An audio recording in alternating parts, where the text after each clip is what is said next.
mean, at the end of the day, of course, they don't want North Korea to have a successful satellite launch, but in some ways, the launch itself is really what's concerning, Poppy, because every time North Korea launches a missile of this range, it's perfecting that capability. And the concern is someday it could have the capability to reach the United States.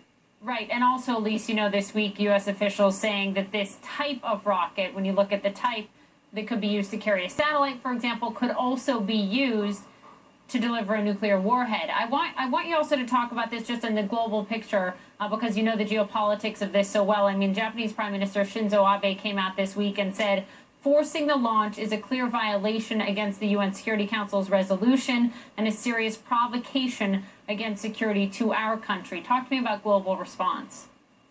Well, just on the idea that the satellite is really a cover for a long-range missile. So the idea that North Korea would launch a satellite into space is really not so much concern. It's the range of the missile, and that's why everyone is so concerned.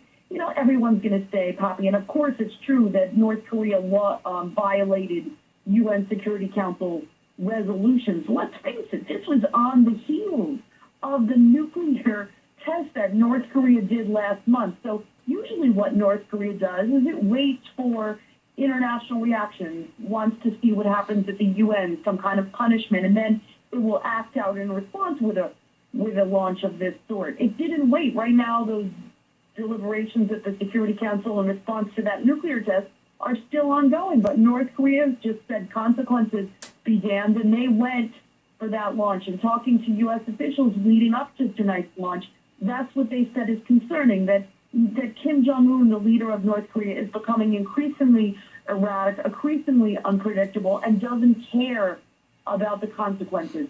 So certainly in response to the nuclear test, in response to this launch tonight, there will be a robust international reaction. How tough it's going to be, what kind of sanctions the U.S. will be able to get through the Security Council with the Chinese, who are very protective of North Korea as their neighbor and largest benefactor, and what good will those sanctions do is really unclear. We're really dealing with a very erratic and unpredictable leader in North Korea, Poppy. No question. Elise Labott on it for us, our global affairs correspondent. Elise, thank you very much. Again, the breaking news, the South Korean Defense Ministry telling us at CNN that North Korea has launched a long-range rocket. Quick break. Much more on the breaking news after this.